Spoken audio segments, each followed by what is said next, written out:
Boys and girls, it's the one and only Adam Cole, baby, and you're watching. Hello, this is yours truly, the Outcast, Ruby Soho, and you're listening to the Irish Wrestling Podcast. The Irish Wrestling Podcast, and you're very lucky for it. You're very lucky. And if you stop listening, you're going to be a loser. So keep listening, or I'll come find you and spray paint you. Thank you very much. Hey everybody, and welcome to a brand new episode of the Irish Wrestling Podcast. Put those guns away, Mark. This is a family-friendly show. I hope. Fuck this shit. Yeah, we're here. It's just a weekly roundup of what's happening in the world of Irish wrestling and European wrestling, really, this week and beyond. Joined again by Mark and Colin, as usual, our regular co-hosts.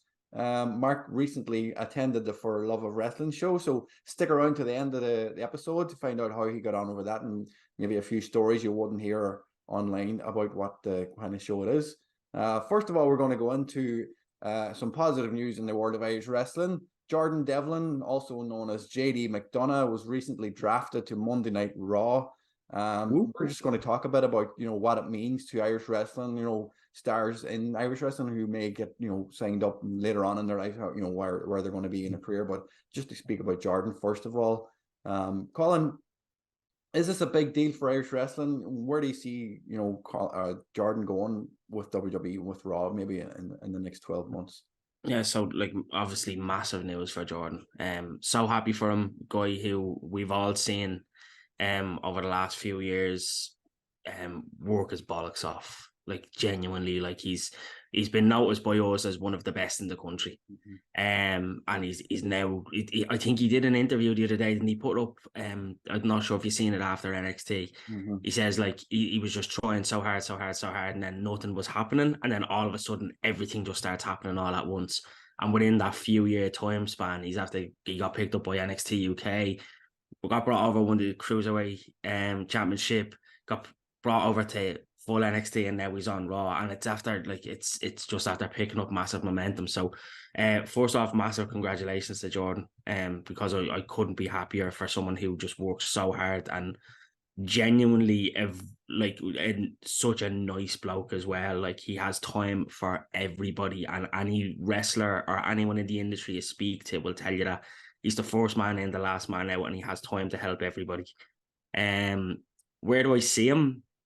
I think I've seen a lot of people kind of maybe running away with themselves a bit on Jordon's what's going to happen with Jordon. So I'm trying to be a bit more realistic about this. Again, I think there's a lot of likability in Jordon, especially behind the scenes. I know Shawn Michaels supposedly is very hot on Jordon, which is probably why he got the call up. Shawn was probably putting words in for him. I think any person that's being called up from NXT, though, he's going to have to settle in. He's going to have to find his foundation. He's going to have to find his feet. Over the next 12 months, I genuinely can't see a hell of a lot happening for him. People were saying about getting him into the world title picture, getting a belt on him as quick as possible. I wouldn't rule it out because I think he's more than capable, but I think he needs to find his feet, find his foundation first. And I think that first year is going to be a settling year. Get him in mid-card, maybe a mid-card feud, but just let him kind of settle, let him find his way. It's the same company, but it's a new job. Yeah, everything is going to be different for him. He's going to be on a traveling regime now as well, with the live show tours and stuff, so it's going to be very different to what he's done before with NXT. I know NXT did do a bit of traveling, but it wouldn't be, they weren't on the road full time. They were based in Florida, and he would have spent a lot of his time in Florida. Now he's going to be spending a lot of time on planes and in hotel rooms, so that in itself is going to be very different. It's going to be a different reality for him, so I think we just need to kind of be a bit patient, and again, just let him find his feet. But overall, Jordon is, in my opinion, the best wrestler. I think Finn Balor's kind of, I wouldn't say he's fallen off, but I expected a lot more from him by now. I thought he was going to be a multiple time world champion in WWE. I reckon Jordon is going to surpass him.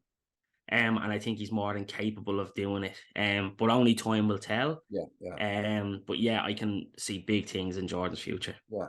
Mark, what's his character in NXT at the minute? This American Psycho style character he's doing. Do you think a complete character change on Raw is something is going to happen? Is he going to change his character completely just to get him over?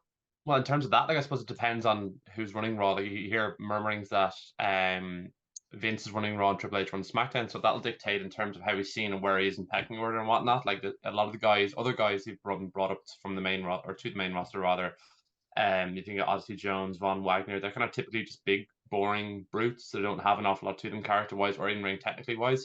So it's hard to imagine where he fits in. I personally think he'll end up part of the Judgment Day. I think he'll end up working as part of that group and working against the LWO as a kind of a featured main feud going forward for the group on Monday Night Raw. Because then you can pair up four guys with four guys off the back of that.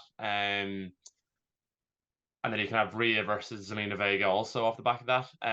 So that's kind of where I typically would see him, just where the pieces may fall. But just going to go back on what Colin was saying, just in terms of like his hard work, he's the kind of definition of accumulation of good habits over a long period of time, building towards something. He said himself, talking about like banging your head against a brick wall, working hard for a number of years, and everything comes on very quickly. A lot of people, this might be a bit philosophical, a lot of people would kind of say that in terms of like, if you're looking to change your life, your health, your anything, your career, whatnot, it's not about like doing one big thing at a time or working towards big goals. It's small cumulative little efforts that over a good period of time that kind of get you somewhere. And quite often, more often than not, it is that kind of case where you've done something for ages, you've worked hard, you've kept positive, you've kept doing the small things, kept your habits good, that good things come to you all at once.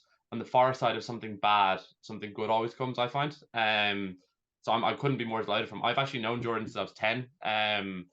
I was in school with his cousin, and I vividly remember being at a football party with him when we were 10, and we were in the kitchen having food or something after, and he went to put his plate away, and he smashed like 20 plates on top of the counter, just from being a clumsy klutz. But like that I also have a vivid memory of him in a night out with him in 2017, Club 92 on Stephen's Day in Leopardstown.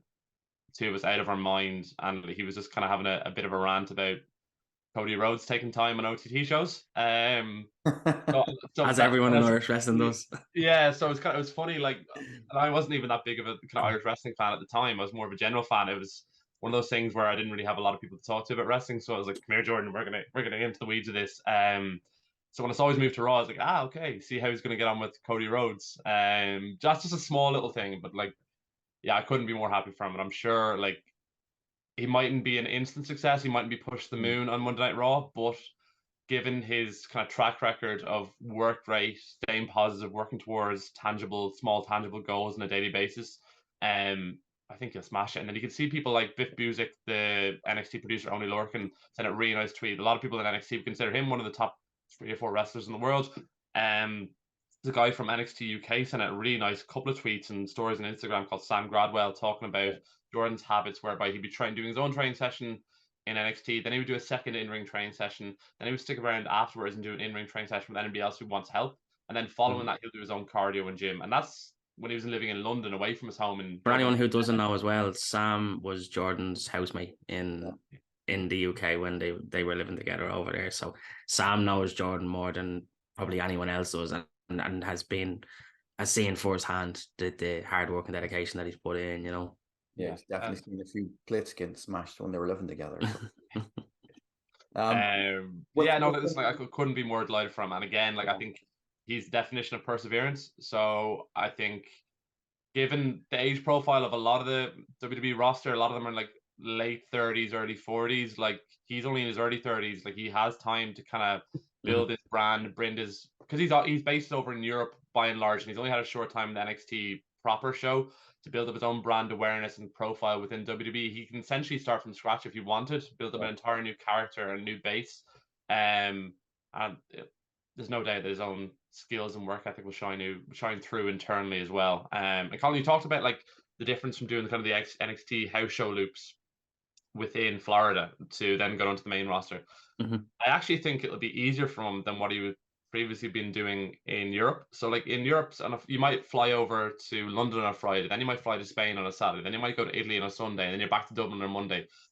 They're 4 separate flights. Where more often than that, if you're in WWE, you might be saying, right, we're doing Texas today.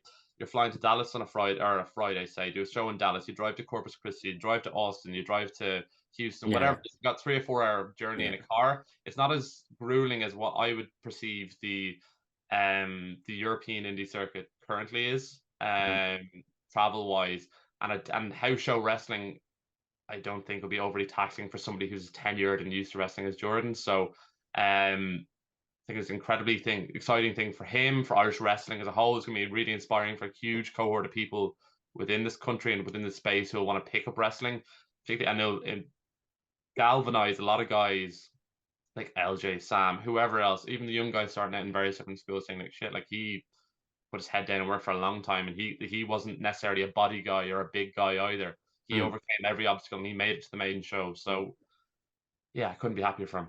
Yeah, I like that you mentioned inspiring the talent there that's out there, because they're obviously they're going to be looking to shine now that Jordan's able to go on to a bigger stage, and people can say, look, you went toe to toe with Jordon Devlin, Monday Night Raw. He's God knows he could end up main eventing some smaller pay-per-views throughout the next few years. You don't know what's going to happen with him. But speaking of like Irish stars getting inspired, we all got our tickets this week for AEW All In. Obviously, there's going to be a lot of shows in London that week. Maybe the obviously Progress and other shows are going to be on. Irish talent have a chance now somewhere really close to go over there and shine in front of an audience who may never get to see them. Who haven't come over here or gone to Wolverhampton. Like, they're going to shine in London in front of fans traveling from all over the world for this big event. How do you think this week in London for All In is going to go for some of the Irish stars who may travel over to compete? Well, on that one, like, I spent a good bit of time with the Progress and ICW stars, the guys over in for the Love of Wrestling. I've got an interview that we're putting up on the channel hopefully next day or two with Lee McAteer. Just chatting to him privately, they're going to be having a huge amount of influx of indie stars from all over the world as well coming to London. Like, it's a gathering. It's a bit like, it's going to end up being a bit like WrestleMania weekend, where everybody from all over the world comes to try to get on shows, and particularly over 2 to 3 days. So I think the main shows you're going to be looking at, like the Progress and Defy show, and the TNT will probably do a show off the back of that because they're all tied in. So that's the Saturday. You're going to have a huge amount of indie stars off the back of that. You'll have the usual Progress cohort, like Tate Mayfair's man like Therese Lana Austin. They'll be people Irish fans are familiar with. You also have guys like Nick Wayne. So and given that he's had a number of appearances with Progress before, I would anticipate LJ being probably the only Irish act on top of Raven Creed. Sorry, Raven Creed is huge in Progress. Session Moth. World of it. No, but I think Session Moth, of course. But I think in ring, so I would pick those 3 in terms of for that Saturday, that weekend. I think there'll be a lot of shows like South London Wrestling, LDN, Hustle Gym.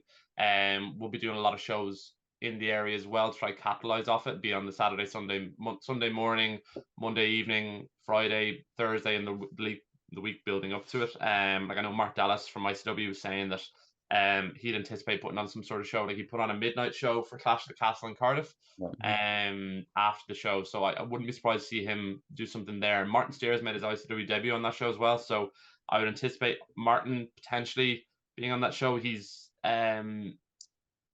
Mark was very keen to talk about a few different Irish lads with me.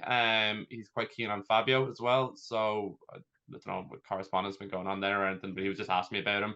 And the other Irish-based talent that both promotions were asking me about was the Sem. Both guys were asking 101 questions, asking about Sem, his gimmick, where's he from, how long has he been training for. There's guys like Tate Mayfair is showing video after video after video to Lee McAteer, showing how good he was. So I would imagine to be, I'd say Debbie Keitel appears regularly in ICW as well. So I'd say you could have 7 or 8 Irish wrestlers appearing across that week. Hopefully more. I'd love to see Sam get exposure in one of these kind of bigger promotions. He's as good as anybody over there, and if not better than vast majority of them. Do you think, just from my point of view, do you think that if Sam put it out there, do you think that he'd You'd have people clamoring for him with the OTT title now. Do you think that it's after putting him on that pedestal that people will want to bring him in? You'd hope so. Like, Omari's obviously doing the 0-1-2-1 as well with the Progress guys, so he might appear in that. But I know he leveraged kind of the OTT piece a bit to just for his own exposure and kind of getting in the door with a lot of places. Like, as they should be doing. Like that's the whole point of having the belt, in my opinion. It should be exposing you to other promotions, you know. The world title. Yeah, and you're looking at the different promotions over there. ICW is a bit kind of hardcore-y TNT overlap. I don't know if that would fit Sam as much. Rev Pro, by and large, is kind of New Japan light, and like it's kind of pure wrestling, isn't it? It wouldn't be like, I was chatting to Lee, and like Progress would be the closest thing to an OTT show, just in terms of the card layout, like, and the variety between comedy, different types of characters. Character is Lee's biggest thing. Like, he was, that's why he's pushing. He has Tate Mayfairs and Lana Austin. He thinks they're going to be the biggest things in wrestling going forward.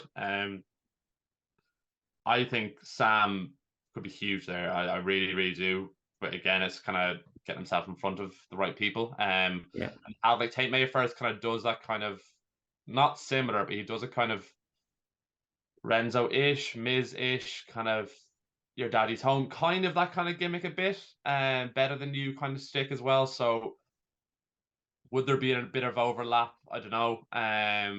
I think them about a mic and see if they can go to town on each other. Could they? Yeah, like I mean, it'd be one of those things. Like, if you put him, like, I know you don't like Tate Mayfair because he's mugged you off on Twitter a few times, Colin. But mugged me off. I've mugged him off the bleeding stick. Yeah. But it's honestly one of those things. If you put Sam in, he didn't just throw him into a tag match. If you put him in an angle from the outset, lob him in, attack somebody after a match, like, I know they've got Spike Trevay, but like Spike Trevay's just overcome Cara Noir.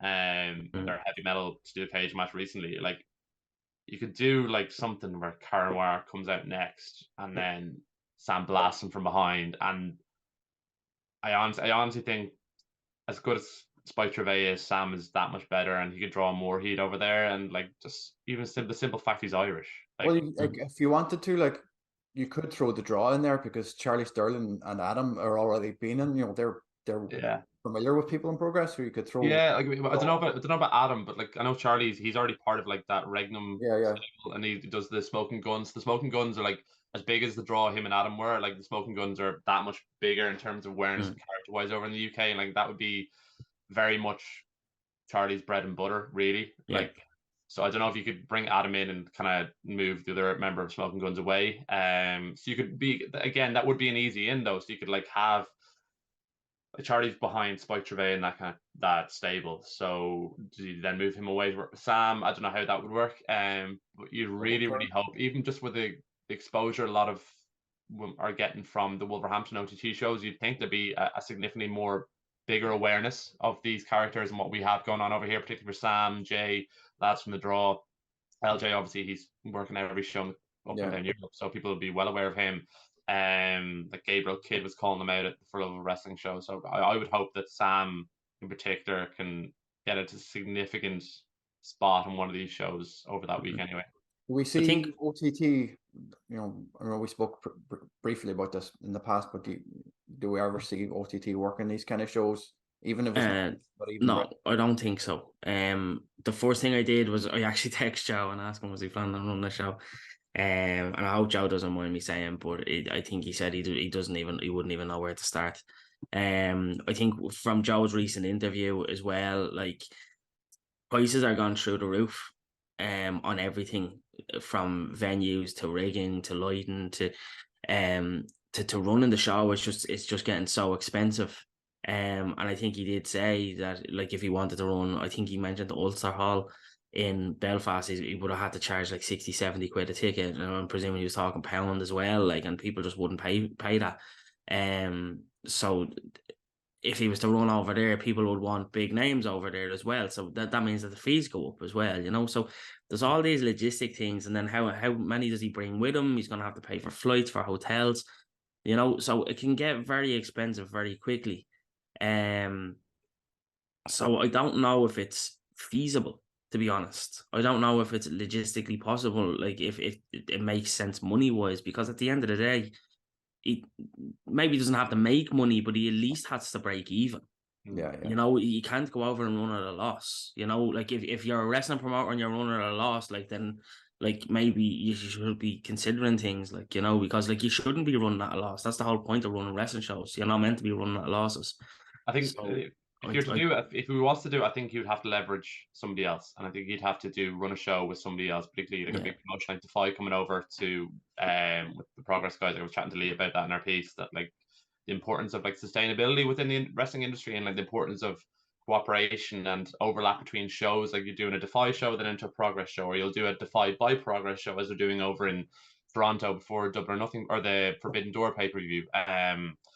Things like that, like Joe would have, and it's a shame. Like obviously, Fight Club Pro are kind of gone. We stepped into that space over in Wolverhampton. But if you had Fight Club Pro, you could potentially have done like a Fight Club Pro by OTT show over in London in a smaller venue or something to that effect. But you'd have to, and given that Rev Pro will likely be leveraging New Japan as much as they can for whatever roster and show they put on, and then you've got Defy already leveraging their own brand plus TNT's their other brand, and then you've got Defy as well. So that's market cornered over there. And then you're looking at like, all right, what days are free? It's really just a Friday night. What other promotion in Europe? Do you do something with WXW? Like that's probably the only other promotion that people have brand awareness for. But who in London would pay? Like we obviously would give an arm and a leg to go over and see that. Yeah. But for Brit Reds fans who live in the Brit Reds bubble, and like that's fair enough, why would they go to see a show for an Irish versus German promotion in like England? Or like it would have to be OTT with like Pro Wrestling Revolver from John Moxley and Sami Callihan's promotion, or OTT with GCW or something. But GCW have Italian and TNT, so like your options are quite limited in that sense. I personally think he'd be better off trying to leverage something around. Like I know AEW are looking to do their Fan Fest convention across the 2 days. I think he'd be better off trying to leverage something in that space. I can see if you can work with them to put on a show the Saturday morning or the Sunday morning or something to that effect.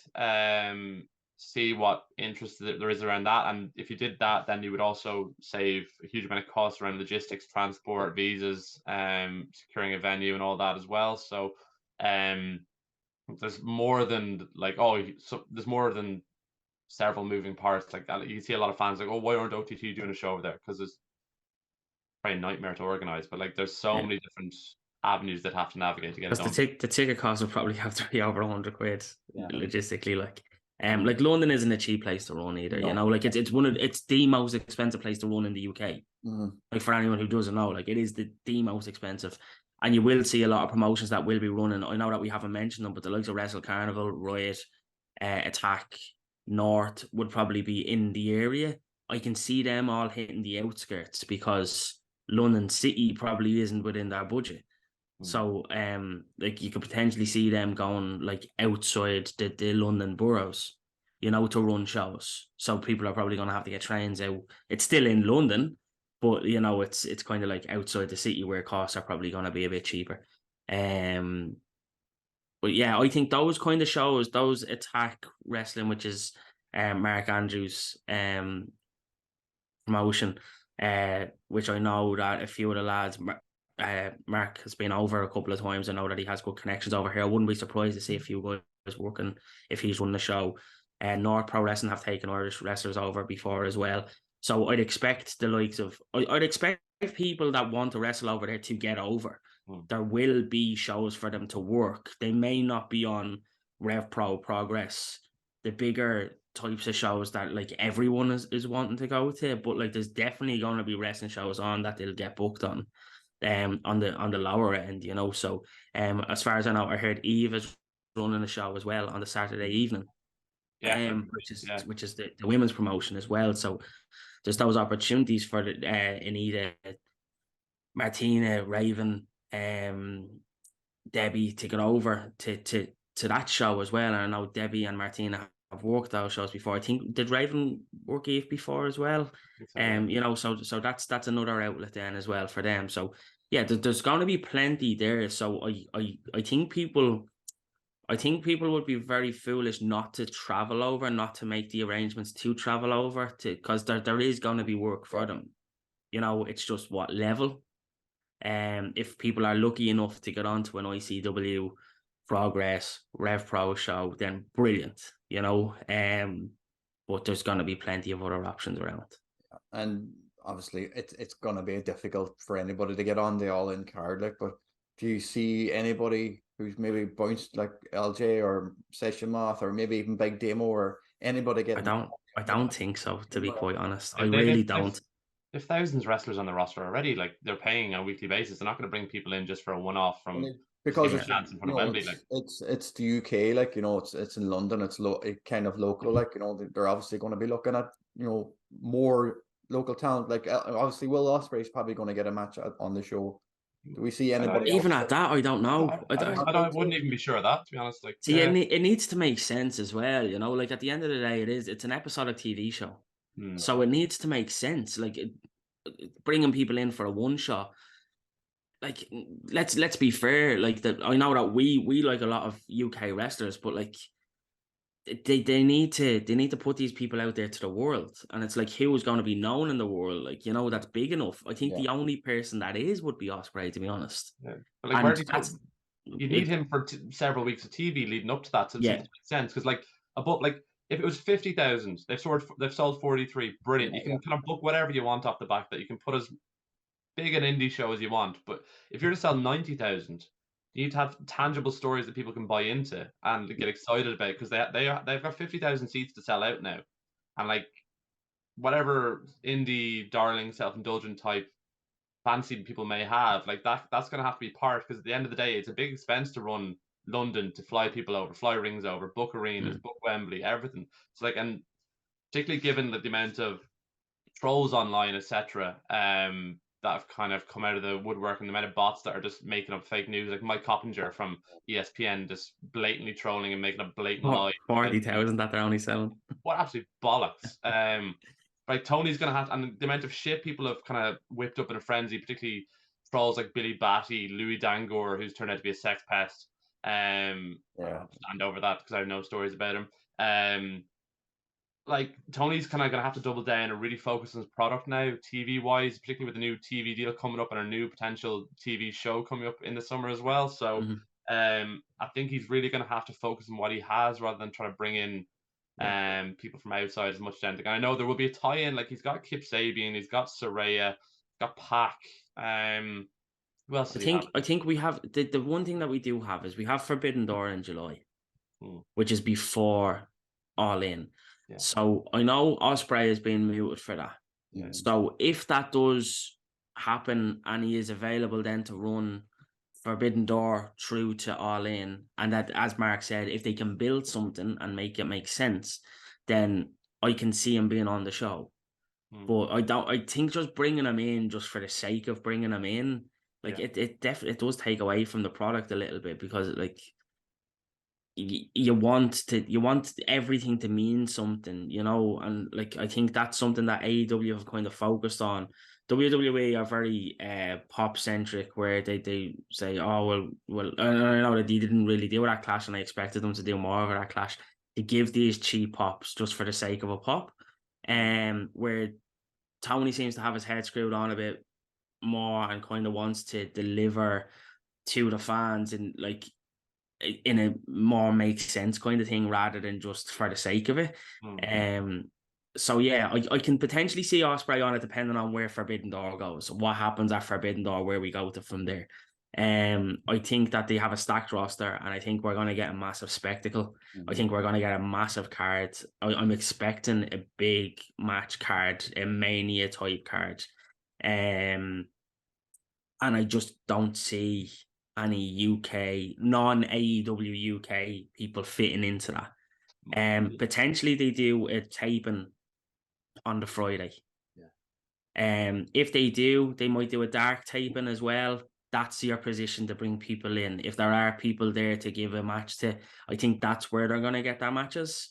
So I think that's where we're going to see some of our UK guys maybe slotting in, like if there is anyone to give a shot to. Well, it's, like they said, they cancelled Dark and Elevation, so it'll be a collision show that they're supposed to be doing on Saturday, so I'm not sure. Yeah, so on that, I would anticipate them doing, I predict them to do on the Friday night, to do a taping of AEW Collision, as well as a taping, or to do a Ring of Honor pay-per-view Death before Dishonor, or if they want to put a new pay-per-view in there.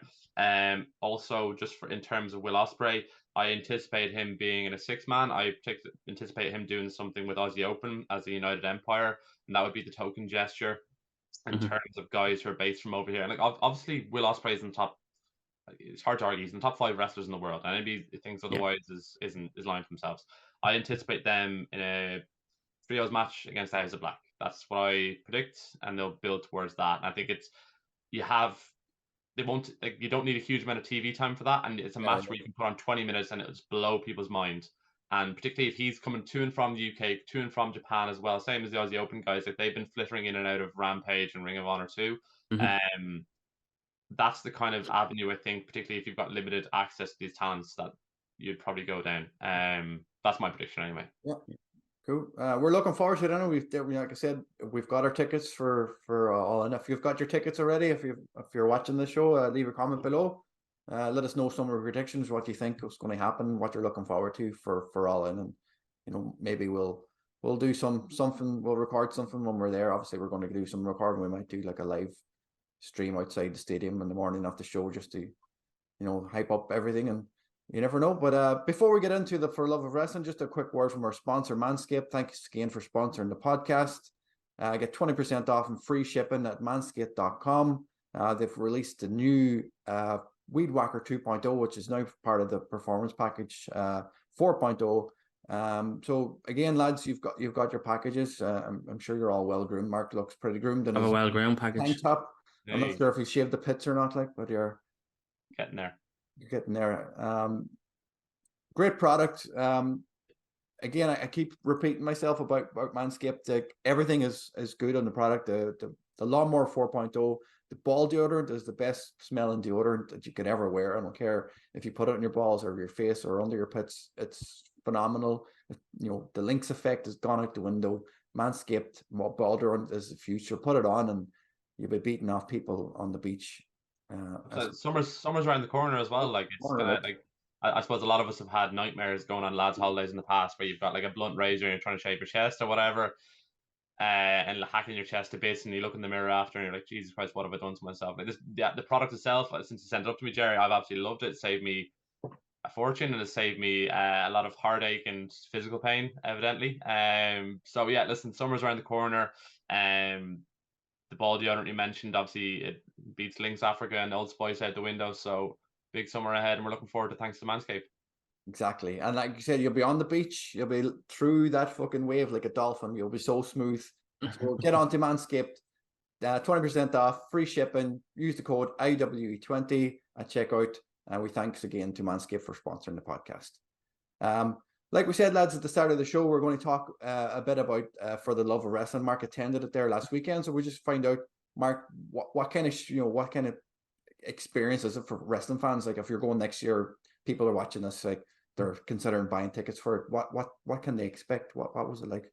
Yeah, absolutely. Like, overall, it was in the Bowlers Event Centre in Manchester, which is 2 gigantic rooms. So in one room you had the For Love of Wrestling, and the other room you had the For Love of MMA. In between those rooms, you had several stalls where people were selling every sort of wrestling memorabilia, toy, action figure, like stuff, like magazines going back to the 70s and 60s. It was really, really cool. Then you had designated photos areas where you'd pay in advance for a specific like digitized photo with like FTR, a number of AEW stars, WCW legends. Then you had stalls where the likes of Progress and ICWs parked themselves, and they were doing big Q&As and meet and greets, selling merchandise. There was an area where there was thousands of PlayStation games and like old, really, really retro games were from the 70s and 80s, or I don't know what games were out back then, but where people were parking themselves to play PlayStation all day. Yeah, and there was a grappling area as well where I got a bit of content where the likes of George St. Pierre and Matt Serra and others in Rampage Jackson were doing like tutorials and seminars for people who into that kind of fighting as well. And then from there, you had another area where there was a ring where Progress had put it on a show on the Friday night. Unfortunately, I missed that because I was at the WWE Belfast show, which I'll touch on later as well. And then there was a separate after party show, which they used the ring for, which Future Shock Wrestling and Progress kind of had a bit of overlap in their show for that. in that ring, there's a guy called Chris Brooker and SoCal Val, who every day were doing one after the other Q&As with major stars, and the place was absolutely wedged, which is brilliant. The Q&A, like Chris Brooker was running here, there, and everywhere to kind of give us the microphone, and I managed to record a few of those. Like, Bully Ray completely mugged me off. It was one, I think, on the Sunday morning. I had about 2 hours sleep over the course of 3 days, obscene amount of caffeine, and I was speaking at 100 miles an hour, and I was asking him a question in the mic, and he's like, "Whoa, speak English." Oh, I'm Irish, sorry. There's so many cool stories from that event, and then outside of that, then you had all the wrestlers at their various different tables, and it was very telling. The wrestlers who kind of gave fans the best experience and gave them the most of their time always had the biggest cues, the most consistent cues. I texted Colin on the Sunday morning to say, I actually you as well, Jerry, to say one particular wrestler who features on TV and AEW, bit of a dickhead. Like, so that it's kind of things like that you find out what people are really like. Like FTR and Adam Cole had the biggest cues, most consistent cues all weekend. Like putting people, there was there was kind of wire fence. People were having to walk around to get to the table just to say hello and meet and greet. Like I was queued there nice and early Saturday morning. I'd actually bought the lads a bottle of whiskey, say thanks just for being legends, and I'd met them before a few times. So got photos and stuff with them. Yeah, they couldn't have been sounder.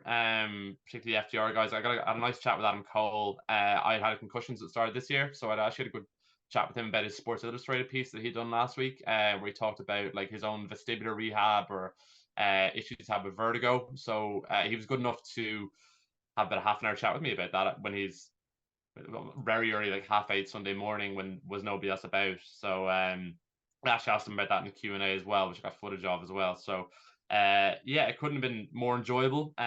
James and Keris from For Love of Wrestling were unbelievably accommodating to me, bringing me up to various meet and greets that people had paid hundreds of euros for, let me sit in the back, as long on proviso I didn't record anything, which is brilliant. Like I was sitting in one on the Saturday with Goldberg, and he was telling some very interesting stories about his opinions of Vince McMahon, how he's kind of been shafted, he thinks, in his own eyes, after his last match with Roman Reigns in Saudi Arabia. He was told that like he would do the match as long as he had one retirement match afterwards, and Vince like, yeah, 100%.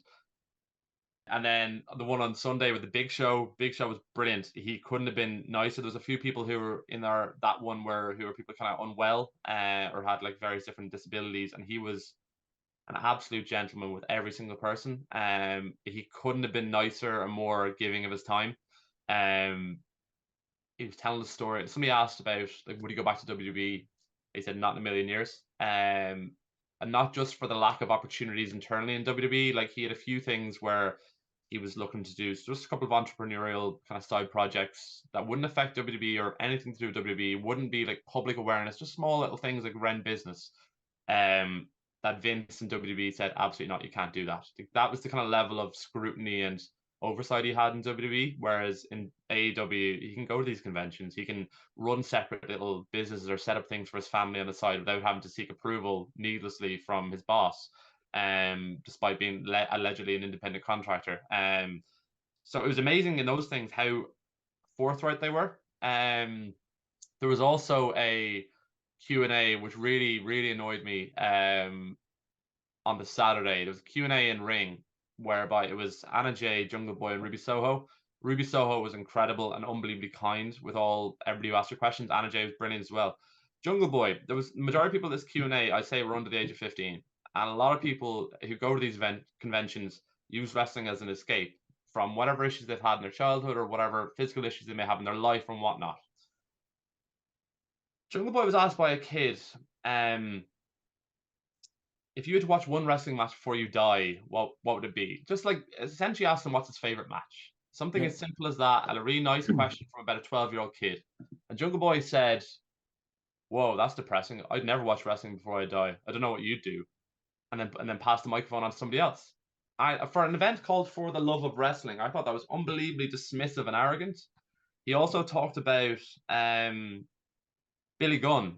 He said he was asked about like who does he go to by another kid. Like obviously his dad had asked him to what question should I ask him type thing. So another kid asked him on the microphone, like, who would you go to for advice in the back in AEW in terms of piecing your matches together? He said he only generally goes to guys who have a similar style to him or people he knows from before AEW.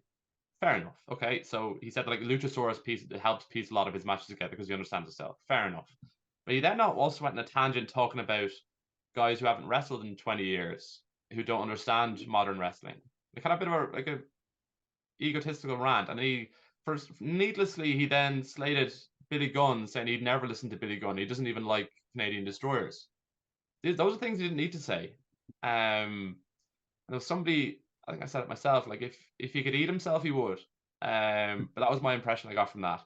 And then you had Adam Cole in his Q&A, and he was going out of his way, like, to the point of getting very emotional, talking about how much wrestling meant to him and how much, like, going hand in hand for the love of wrestling, and talking about, like, wrestling has been his life and it's helped him out so much, and the thought of losing it, particularly through his ongoing concussion and health issues, really shook him. So he's far more appreciative of wrestling and everything surrounds it, and appreciative of fans and whatnot. So it was amazing to see two guys not too dissimilar in age, obviously similar-ish styles, working in the same company, but having completely two different points of view over wrestling as a whole, and their own appreciation of it, and, like, their own attitudes towards people they work with as well. And then the final Q&A of the day on Saturday was with FTR, and that was a complete sellout. And it kind of, again, it was like an antithesis of what Jungle Boy had been saying. There was a kid who asked, just had a funny question for Dax and Cash, and they're unbelievably kind to the kid, really, like, asking his name and do you enjoy the show and whatnot. But he said, like, who are you with? And he's always with his dad. And he's like, oh man, that's really cool. Your dad must be a legend. Like, he's taken time off to buy you tickets, fly you over to here to this event. How cool is your dad? Your dad is the man. And he went on a tangent talking about, like, their own upbringings, and they weren't lucky enough to have all this stuff. And they, like, everybody in the room, like, SoCal Val was in the ring conducting the interview, and she was crying openly. There's a few different stories around, like, Ash Wheeler talking about, like, the people he had started wrestling with. He started with 3 other guys, and all 3 of them are dead now due to heroin overdoses. He was getting really emotional about, like, the life he has now, the life he's been given. And it's all a life earned. I told him that on the Sunday, like, you've earned everything and you've given back to fans 10 times more. But, like, he was unbelievably grateful to everybody there that day and the life he has because of wrestling and wrestling fans. And he openly said, I am a mark. If you want to call me a mark, I'll fight you. I am a mark. Like, it was funny, like, there's such distinctly different attitudes between 4 different men in one company. And again, it goes back hand in hand what I said at the start, like, the people who were the kindest and spent the most time with fans had the biggest queues. That was Adam Cole and FTR. Jungle Boy, his queue was empty for most of the time. So I think that's something that we see, and it's the shame of some things, and it fortunately, very, very fortunately, I haven't seen it in this country. I haven't seen it in Ireland with Irish wrestlers, but I have had experiences very similar to that myself, Mark, where they say don't meet your heroes, because a lot of the time it's a letdown. And sometimes there's some very good surprises and you get the best experiences. But yeah, it is unfortunate that, like, not everybody in the wrestling business has a passion for wrestling, and that's the shit side of it. We all like to live in hope that they are all fans in themselves. They've came from the same route. They've watched it through their whole lives. They had this passion to get into it. Unfortunately, it seems that some of them don't, or maybe some of them are just very egotistical. And again, we've seen that before as well, so it is unfortunate that there are some mindsets there. I just live in hope that maybe I'm not gonna say that Jungle Boy is too young. Like, he's not very young, but, like, he's like, let's be fair, like, he's still, like, what is he? He's only in his 30s. No. His 20s, yeah. It's 20s, is he? Yeah. So there you go. Like, hopefully live and learn and maybe appreciate what he has a bit more, and appreciate the position that he's in, and understand that how big this is to so many people in the industry and the fans as well. And like, we've heard the stories of Miz being kicked out of the locker room, being just a dickhead with no passion, all that kind of stuff, and then you look at him now, And I've the stories I've heard about him now, couldn't have more time for people, great with kids, great with families. Love seeing people coming to shows, talking to him about wrestling, and it's night and day from what he would have been 15 years ago, That's so an age thing though, isn't it? When you're in your 20s, and that's age it. thing, maturity. Like, I think I got the impression, I think I said it to you lads, like directly at the time, like, this guy thinks he's way too cool. He thinks he's. And I think that's he's a young guy who's got exposure to fame. He comes from a very privileged background as well. Yeah, He was brought up in fame as well, so maybe that has something to do with it. And that's nothing. That's not his fault. Yeah. That's not his fault that his dad was mega famous in America. But maybe that's all he knows. Yeah. And maybe he didn't have the exposure that a lot of people needed. He probably didn't have a lot of the hardships that a lot of people needed to build that those residual things that make you a bit more appreciative of what you have, so let's not focus too much on spot on. And like, as in like the For Love of Wrestling event, I think everybody who left that, like, that was just an instant story. I just wanted to vent and voice myself. But in terms of the For Love of Wrestling event itself, I think every single person I spoke to at the after party after the show on Sunday, everybody was like, wow, that was one of the best weekends I've ever had in my entire life. Like, so many people went above and beyond to accommodate and facilitate people. Like, every staff member from Monopoly Events and For Love of Wrestling who were running the shows couldn't have been kinder and more patient with all sorts of levels of fans, be it for meet and greets, for fan access to stars, for Q&As, for toy access to games, for helping people with accommodation, people with tickets for the after party, helping people navigate the way in to and from hotels, getting into Manchester, to and from airports. I can't say enough good things about the people who run that show, Monopoly Events for Love of Wrestling. And just so happens that the tickets for next year on the 2nd and 3rd of March went on sale last night for Love of Wrestling. I will be getting my tickets. They have the Diamond Pass option, which for fans, it saves you huge. I didn't have the Diamond Pass option myself, but it just saves you hours queuing to see people. You can go straight to the queue, top of the queue to meet anybody. Cover everybody. Do you have to? You'd go to these photo kind of stalls on the Saturday and Sunday, and they've got these meandering, winding queues just to get in for a 10-second photo. If you've got that Diamond Pass, run straight up. And I'm telling you, like, a year in advance, these will sell out soon enough based off the feedback from people this past weekend.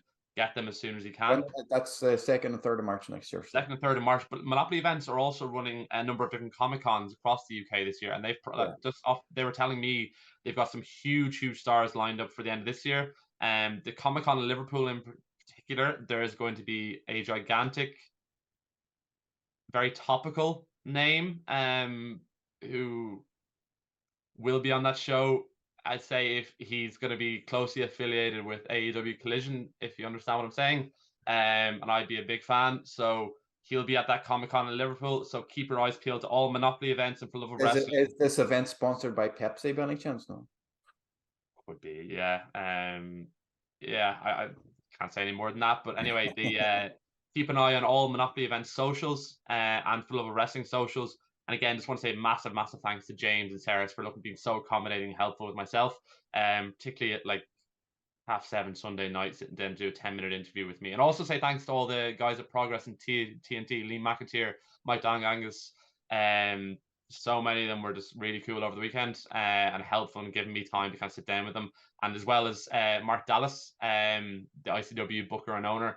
We were sitting down in a back room, a few of us on the Sunday, completely removed ourselves from the event, found a little corner of the arena that actually had decent Wi-Fi to watch the Celtic Rangers game. And thankfully, like, all three of us were delighted that Celtic prevailed and they're into the Scottish Cup final. So hail Celtic. Thank you to everybody. I couldn't have had a better weekend. Kenny McIntosh wasn't sitting there with you, was he? No. No, but I made sure to tweet him though. So every time Celtic beat Rangers, I tend to text him, and he does get fed up. So Kenny's a good guy. So yeah. Perfect. That's like Mark said, if you're interested in getting tickets, get on to For the Love of Wrestling Monopoly Events.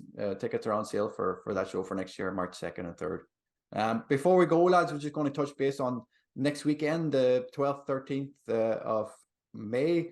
We got 3 wrestling shows here in Ireland. We have on the Friday, Fight Factory. We're going to call it the Savior Show. I know Katie doesn't want to be called the Savior Show.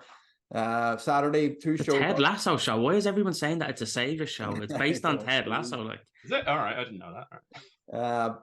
Saturday, we've got NLW like and we also have RCW in Cork, so there's 3 big shows on the next weekend for anybody who's looking to go.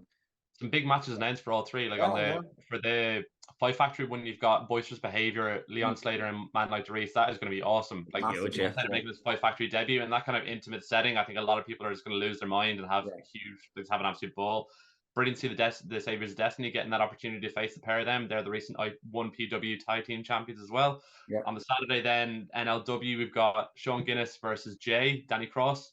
For the NLW Nationwide title, that's going to be unbelievable. And then down in RCW, you've got Martin Sears versus CBL. Particularly at the back of the recent Fight Factory show, that is going to be huge. There's a huge weekend of wrestling upcoming. Yeah, absolutely, lads. If you get a chance, like we always say, there's no excuses. Get out and see some Irish wrestling, support Irish wrestling. You know, anybody can watch American wrestling on TV, but going to a show, there's nothing like experiencing live wrestling, regardless if you're in a stadium or a venue with 50 or 100 people. It's just a great night out, regardless if you drink or not. So, last shout out as well. Every Wednesday down in Limerick now, I know you corrected me before, Jerry, but every Wednesday now and down in Limerick in Hard Knock School, our friend and colleague Niall Fox is running referee training. I think it's an invaluable experience for wrestlers, trainees, fans, anybody involved in the business to understand how much actually goes into that role and the importance of that role. Foxy's moving and shaking every Wednesday down to Limerick, moving heaven and earth to get this accommodated for us. So I advise everybody who's available on a Wednesday night who have interest in wrestling, interest in any part of wrestling, get down there. Hard Knocks Pro Wrestling, €15. It's unbelievable experience. Just to let people know as well that the initial talk was that was meant to be every few weeks or every other week. It's now every week. So I think that tells more than anything how good this is and how good the first few weeks have gone, that they have said, no, this is a weekly thing. This isn't going to be every 2 or 3 weeks, So I think that shows more than anything how good this is, and to get down. And I think we're planning on taking a trip down at some stage as well, which we'll talk about soon. But hopefully we get to go down maybe on a Wednesday, and we might get a bit of footage with the Fox, the Silver Fox. But get down to Limerick on a Wednesday for Foxy's classes. They're meant to be great. Cool. Lads, check out the channel. We have a few uploads. We did the watch along for Hard Knocks Undisputed show recently, so you can check that out. Coming up as well, we have a few interviews, and Mark's got a lot of content from the love of wrestling that'll be up on the channel soon enough. And always stay tuned to the socials. Like, comment, subscribe, and join us on the next one. Thanks for your time, guys. Yes, guys. Nice one. Thank you.